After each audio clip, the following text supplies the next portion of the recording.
Hello guys, good morning. કેમ છો? મજાની અંદર. તો આપણે 2 દિવસથી બ્લોગ નહોતો કન્ટિન્યુ થતો અને આજે જે સવારની અંદર જે રાતે ગયા અને સવારની અંદર જે વિડીયો અપલોડ કર્યું, જે કે મેં બહુ શોધતેલી કે વિડીયો અપલોડ કરું કે ના કરું. જો કે હમણાં વિડીયો એ જોતેલી ને તમારે બહુ બધા રડવાનું હોય. એ ક્લિપને હવે ખબર નહીં નાખીશ કે નહીં નાખું. તો બસ અમુક વસ્તુ એવી હોય છે ને કે જે દિલની અંદર રાખી મૂકેલી હોય ને તો આપણને બહુ બધી પ્રોબ્લેમો લાવે. જો કે મરચાવાળા હાથ મારી ખ્યાલથી મને એ લાગ્યા છે. તો અમુક વસ્તુ એવી હતી ને કે જેના લીધે મેં છે ને બધી વસ્તુ હતી બહુ મગજની અંદર મેં અને એ વસ્તુ અને પછી વિડીયો બનાવવાનું બી કારણ અને મારું સલૂનનું કામ છોડવાનું બી કારણ. કેમ કે મને એવું છે કે મેં ઘર બેઠા જ કરું બધી વસ્તુઓ જે બી કરું ઘર બેઠા કરું, તાકી મને ખુદ પર ટાઈમ મળે, મેં ઘરને ટાઈમ આપી શકું એવું તેનું મને છે. જો કે એ વસ્તુ નહીં થઈ અને અમુક જણ મને કેટલાય જણ એ રીતે પૂછપૂછ કરે કે તું તો સલૂનનું કરતેલી ને હવે વિડીયો બનાવશો આમ તેમ ફરવાનું. તો સલૂનનું મેં કામ છોડ્યું નહીં. સલૂનનું મેં કામ કરું જ છું, નહીં કરતી એવું નહીં. પણ કહેવાનો મતલબ કે મને યોગ્ય લાગે ને એવી રીતેના મેં ઓર્ડરો લઉં છું. મને નહીં યોગ્ય લાગતા તો મેં ઓર્ડરો નહીં લેતી.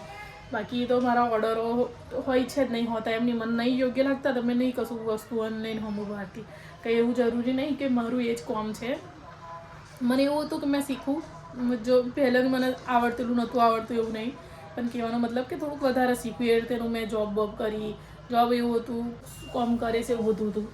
જો કે એ વસ્તુ નહીં થઈ અને બીજું બસ એના લીધે મેં સલૂનનું કામ નહીં કરતી. બાકી મને ઓર્ડરો હોય છે તો મેં ના નહીં પાડતી. હા, જે મને યોગ્ય લાગે તો મેં લઈ લઉં છું, નહીં યોગ્ય લાગતું તો ના નહીં મારતી. કેટલા ઓર્ડરો આવે છે મેં ના પાડી દઉં છું કે મને નહીં પોહાતું. નહીં તો બાકી મને ઓર્ડરો નહીં આવતા એવું નહીં. આ એક રૂમ છે ને એના લીધે મેં અહીંયા કોઈને બોલે આ બેડરૂમ છે, કદાચ જઈનો ટાઈમ જોયો છે મેં વિડીયો બી અડધે મારે કટ થઈ જાય છે, આવી જાય છે, પછી મેં વિડીયો શૂટ નહીં કરતી એવું થઈ જાય છે. એમને કેવું કે થોડુંક ઊંઘ જોઈએ, આરામ જોઈએ. આખો દિવસ નોકરી તો આરામની જરૂર પડે. એના લીધે મેં છે ને એ વસ્તુ એ કરીને પછી મેં કશું માથાકૂટ નહીં કરતી કે ચલો છોડ હમણાં નહીં, થોડાક ટાઈમ પછી મેં બધું કરીશ. એટલે તો મેં બધી વસ્તુઓ એ કરું છું. કંઈ મેં મારું સલૂનનું કામ છોડી નહીં દીધું. હા, ઓર્ડર આવશે તો કરીશ, ને આવે તો નહીં કરું એવું વસ્તુ છે. એવું જરૂરી નહીં કે ભાઈ મેં એ કામ કરું છું તો મેં બીજું કામ નહીં કરી શકતી. મને છે ને બધી વસ્તુઓમાં ઇન્ટરેસ્ટ છે. મેં કોઈ વસ્તુ ના કરું એવું બને ના. મને બધી વસ્તુઓ જે ગમતી વસ્તુઓ છે એ બધી વસ્તુઓ. એક તો મારું પહેલું તો વિડીયો બનાવવાનું કામ હતું, જે મેં સ્ટાર્ટિંગથી કરતી આવી છું. પછી એના પછી મને સિલાઈનું કામ મારું એ હતું. મતલબ કે મને નવું કશું બનાવવાનું બહુ જુગાડ યા પછી કશું બી કરવાનું મારું ફેવરેટ કામ છે. પછી નવી વસ્તુઓ કંઈક ડ્રોઈંગ કરવાનું, વર્ક ભરવાનું, એવું બધું મારું ફેવરેટ કામ છે. પછી એના પછી મને મેકઅપનો શોખ છે. તો મેકઅપ કોઈક વાર મને ખુદ પર બહુ સારો લાગે તો કર જ કરું. પછી કોઈક વાર બીજો પર સારો લાગે તો બીજો પર કર કરું. કોઈક વાર મને તૈયાર થવાનું મન ના થાય તો ના થવું. એવું બધું મારું કામ છે. જે કે મારા હિસાબથી મેં જે રીતે છું એ રીતે મેં દેખાડું છું. બાકી મેં કશી એટલે આ વસ્તુ મેં મેકઅપના ઓર્ડરોનું એટલે કહી દીધું કે અમુક જાત એવું લાગે છે કે મેં વિડીયોની અંદર આવે બધું પેલું અડધેક મેં છોડી દીધું અને પછી મેકઅપનું છોડી દીધું અડધેક મેં હવે વિડીયો બનાવે છે એવું કશું નહીં. મને ઓર્ડરો આવે છે તો હું લઈ લઉં છું. ઓર્ડરો નહીં લેતી એવું નહીં. આવવા જોઈએ બસ, બીજું કશું નહીં. બસ એટલું જ કહેશું. અને બસ મારું કામ થઈ ગયું. જો કે મેં વિડીયો જોતેલી બીજું મેં થોડી વાર હમણાં જ પરવારી વિડીયો જોતેલી, વ્લોગ નાખ્યો. ટીલડી અહીંયા આવીને પડી તો વ્લોગ જોતેલી તો થોડુંક ઇમોશનલ બહુ થઈ ગઈ. પછી મમ્મીનો ફોન આવ્યો તો મમ્મી જોડે વાત કરતેલી તો થોડુંક મગજ ફ્રેશ થયું. તો બસ એ જ છે. ચાંદલી કઈ જતી રહી. તો પડ્યા રહેજો વ્લોગની અંદર. સાંજે હવે મળીએ થોડી વાર રહીને. હવે આડી પડું વ્લોગનું એ કરી નાખું તો મળીએ થોડી વાર રહીને. તો હું ફટાફટ નહીં નાખી છું, નહીં રેડી થઈ ગઈ. હવે મમ્મીને થઈ જઉં છું.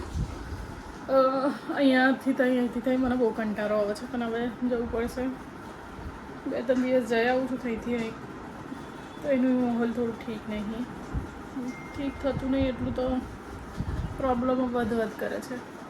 કંઈ નહીં, બસ હવે આવડે જ ચા બાબા પીધી બધું અવેરી દીધું. અવેરીને હવે નીકળે આવડે થયેલા નહીં નીકળે એટલે નીકળીએ. જો કે મેં ફેસ પર કશું લગાવ્યું નહીં. તો ઊંઘવું હતું પણ ઊંઘી નહીં એટલું તો મોબાઈલ વિડીયો એડિટ કરવાના હતા એ અને વિડીયો એ કરતેલી. તો બસ આજનો એ છે ને. આજે મારે પેલી રીલ્સ નાખવી છે પણ હવે વિચાર કરું છું કે શું કરું. બહુ બધી રીલ્સ છે, એકની મેની થઈ જશે એવું વિચાર આવે છે.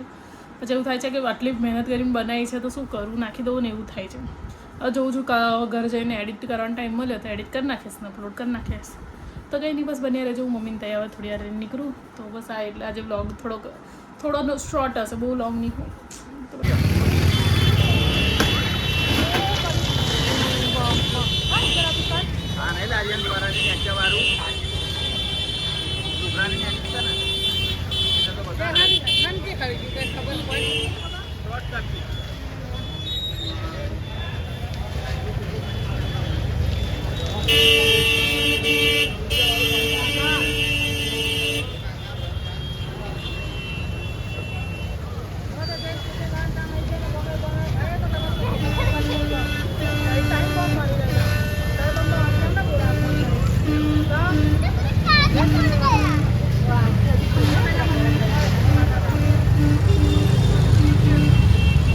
જો કે અમે લોકો ઘરે આવી ગયા છે ને અમે જતેલા ને એ ટાઈમ પર એક દુકાન પર ખતરનાક આગ લાગેલી. ખતરનાક એટલે પહેલાં તો મને એવું લાગ્યું કે નોર્મલ લાગી છે, એટલે ધુમાડો નીકળે છે. આમ તો અમે લોકો ઊભા રહ્યા પેલું શું કહેવાય પાંજરાપુરની અંદર પેલું આગ ઓલાવવા માટે શું કહેવાય ને ફાયર બ્રિગેડ એ આવ્યું ને, તો મને એવું લાગ્યું કે હજુ થોડું ગેસ છે, મતલબ નોર્મલ જ ભર્યું છે. પછી તો જે કાચ તોડ્યા પછી જે બહાર આવ્યો છે ધૂપ પેલું એ, અને કાચ ફટાફટ તૂટ્યા છે. મેં વિડીયો હમણાં નાખીશ અંદર, તો જોજો. કેમ કે બામાં તો બી ગયેલી, મને લાગ્યું કે કાચ તૂટીને હુમે આવશે, તો મેં તો નિકારો તા તો ખબર નહીં પેલા કાચ હતા ને તો અહીંયા આખા તૂટીને ધબાધબ નીચે પડ્યા છે. બચારા જે કાકા કે જે બી ભાઈ ઉપર ચડ્યા છે ને એના માથા પર ધબાધબ વાગ્યા છે. તો મને તો બહુ બીક લાગે. ખસી આગ હજુ સુધી બહાર જ છે, હજુ એવું લઈ નહીં. અમે લોકો આપણે એ સાઈડથી જ જઈને પણ હજુ બહાર જ છે. આવી રીતે એ વસ્તુ થાય ને તો બહુ બીક લાગે આગથી. તો કંઈ નહીં, બસ આજે તો જો તમને મારો વિડીયો સારો લાગતો હોય તો please like, share, comment, subscribe કરવાનું ભૂલતા નહીં. મળીએ આવતીકાલે નવા વ્લોગ સાથે. અને જે ચેનલ પર નવા આવ્યા હોય એ જઈને પ્લીઝ ચેનલને સબસ્ક્રાઈબ કરે. તો bye bye, take care, good night.